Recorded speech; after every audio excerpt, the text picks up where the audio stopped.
స్వాగతం. ముందుగా ముఖ్యాంశాలు.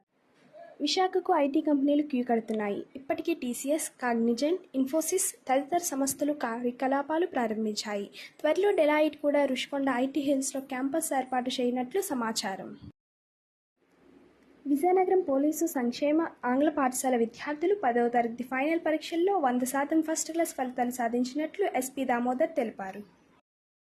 ఆంధ్రప్రదేశ్ రాష్ట్రం నిప్పుల కొలిమిలా మారింది. ఇవాళ 74 మండలాల్లో తీవ్ర వడగాలులు, 232 మండలాల్లో వడగాలులు ఇస్తాయని ఏపీఎస్డీఎంఏ హెచ్చరించింది. ప్రజలంతా అప్రమత్తంగా ఉండాలని మంత్రి సత్యకుమార్ సూచించారు. కాళేశ్వరంలో సరస్వతీ నది అంత్య పుష్కరాలు నిన్నటి నుంచి జూన్ 1వ తారీఖు వరకు ఘనంగా జరగనుంది. ఆంధ్రప్రదేశ్ మోడల్ ఎడ్యుకేషన్ను దేశానికి ఆదర్శంగా తీర్చిదిద్దడమే లక్ష్యంగా ఉపాధ్యాయులు పనిచేయాలని విద్యాశాఖ మంత్రి నారా లోకేష్ సూచించారు. ఎన్ని టెక్నాలజీలు వచ్చినా మనిషికి ప్రశాంతత లేకుంటే ఉపయోగం ఉండదని ముఖ్యమంత్రి చంద్రబాబు అన్నారు.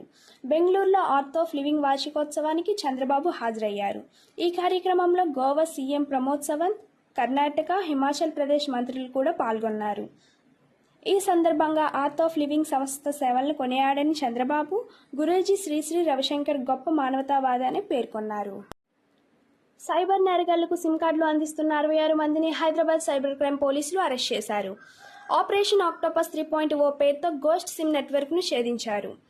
దేశవ్యాప్తంగా 13 రాష్ట్రాల్లో 7 రోజుల పాటు 18 బృందాలతో ఈ ఆపరేషన్ నిర్వహించారు.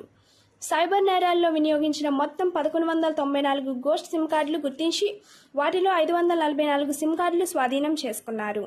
ఈ సిమ్ కార్డులు వాడి దేశవ్యాప్తంగా 101 కోట్ల రూపాయలు పైగా మోసాలకు పాల్పడినట్లు పోలీసులు గుర్తించారు.